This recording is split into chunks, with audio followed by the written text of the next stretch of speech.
यह कहानी गीता की है, जो कि बहुत ही शातिर रहती है। हाँ निर्मला, तेरा बहुत बहुत धन्यवाद। बहुत अच्छा रिश्ता तूने बताया है। अरे गीता, अच्छा है तू मेरे साथी है। मैं तुझे ये बात बताने ही वाली थी।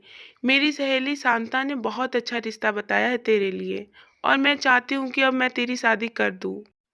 बेटा, अब तुम्हारी उम्र भी हो गई है। सही उम्र में शादी हो जाए तो अच्छी बात रहती है। लेकिन माँ, इतनी जल्दी? मैंने तो सोचा था अभी कुछ सालों बाद मेरी शादी होगी, और मैं इतनी जल्दी शादी कैसे कर लूँ? मैं अब जा रही हूँ यहाँ से। गीता का अफेयर घर के नौकर से ही चल रहा था। वह दोनों एक दूसरे को बहुत ही पसंद करते थे। रामू, माँ ने मेरा रिश्ता फिक्स कर दिया है। अब मैं कैसे कहूँ कि मैं तुमसे प्यार करती हूँ और मैं तुमसे ही शादी करना चाहती हूँ। लेकिन लग रहा है अब हम लोग का कुछ नहीं हो पाएगा। हाँ गीता, तुम सही कह रही हो। मुझे कुछ समझ में नहीं आ रहा है मैं क्या करूं। मैं तो घर का नौकर हूँ और तुम मालकिन की बेटी हो। मैं तो सीधे मुंह से बात भी नहीं कर सकता। मैं कैसे कहूँ कि मुझे तुमसे शादी करना है। लेकिन कोई बात नहीं। इसी के कुछ दिनों बाद गीता की शादी हो जाती है। गीता की शादी बहुत ही अमीर घर में होती है। वह लोग शहर के बहुत बड़े सेठ रहते हैं। तभी गीता की सासू माँ उसका आरती उतारती हैं। वह लोग बहुत ही अच्छे रहते हैं। गीता बेटा, अब तुम अपने बेडरूम में जाकर कपड़े चेंज कर लो। आखिर कब तक तुम लहंगा पहन कर घूमती रहोगी? आखिर थक गई होगी ना।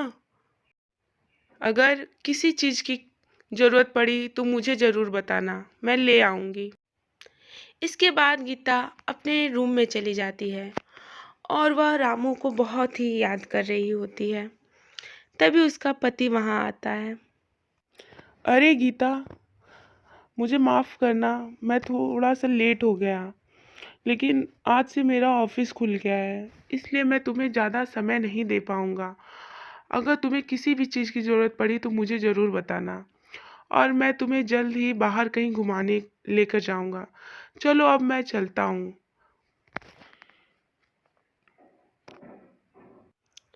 इसी तरह समय बीतता है और एक दिन रामू गीता के ससुराल आता है। तभी गीता की सासू माँ वहाँ पे पहुँच जाती हैं। अरे माँ जी प्रणाम, कैसी हैं आप? मुझे कहना था कि मुझे गीता की माँ ने भेजा है। मैं उस घर का नौकर हूँ। यह सामान भेजा है और बोला है कि गीता का हाल चाल लेने के लिए। तो क्या मैं गीता से मिल सकता हूँ? हाँ हाँ बेटा, इसमें पूछने वाली क्या बात है। आखिर तुम गीता के घर से आए हो तो तुम जरूर मिलोगे, क्यों नहीं मिलोगे। यह तुम्हारा ही घर है। चलो अब तुम यह सारा सामान लेकर अंदर चलो। मैं गीता को बुलाकर लेकर आती हूँ। गीता बहू, ओ गीता, कहाँ हो बेटा? जल्दी से आओ, देखो कौन आया है। गीता, काम बाद में कर लेना। इस तरह से गीता की सासू माँ गीता को बुला रही होती है। तभी वहाँ पर गीता पहुँच जाती है। देखो तुम्हारे घर से कौन आया है। तुम्हारी माँ ने रामू को भेजा है सामान लेकर, और बोला है कि तुम्हारा हाल चाल लेने के लिए। तो तुम दोनों मिल लो और बातें बातें करो। मैं तुम दोनों के लिए कुछ खाने के लिए लेकर आती हूँ। इसके बाद गीता की सासू माँ वहाँ से चली जाती हैं। अरे गीता, तुम तो मुझे भूल ही गई।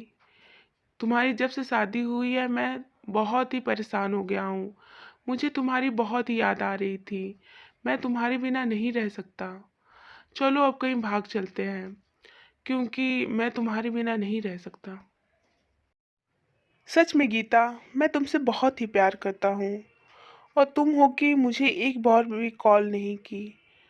आखिर मैं नौकर हूँ, इसका मतलब ये नहीं कि मैं किसी से प्यार नहीं कर सकता। अब ये सारी बातें छोड़ो और जाओ तुम अपना बैग पैक करो, और मैं तुम्हें यहाँ से लेकर भाग जाऊँगा। तुमने तो बहुत ही आसानी से बोल दिया कि रामू, मैं तुमसे प्यार नहीं करती, लेकिन मैं बहुत ही करती हूँ। मैं तुम्हें कैसे बताऊँ कि एक एक पल मैंने तुम्हारे बिना कैसे काटा। रामू, तुम मेरा पहला और आखिरी प्यार हो। अब तुम यहाँ आ ही गए हो तो मैं तुम्हारे साथ चलने के लिए तैयार हूँ। जैसे ही शाम होगा हम दोनों यहाँ से पीछे के रास्ता से निकल जाएंगे। अभी मैं जाकर अपना बैग पैक कर लेती हूँ, और हाँ, यहाँ से मैं कुछ सोना चांदी भी ले लेती हूँ। इसके बाद गीता अपने रूम में जाकर अपना सारा सामान पैक करती है और एक बैग में जितने भी सोने चांदी रहते हैं उसको लेकर रामू के साथ चली जाती है और बस स्टैंड पर बस आने का इंतज़ार करने लगती है।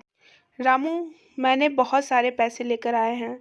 अब हम दोनों की सारी लाइफ बहुत अच्छे से कट जाएगी। हम दोनों को ज़्यादा कुछ करने की ज़रूरत भी नहीं पड़ेगा। और इस तरह गीता और रामू घर छोड़कर भाग जाते हैं। आप लोग बताइए, आप लोग को यह कैसा लगा?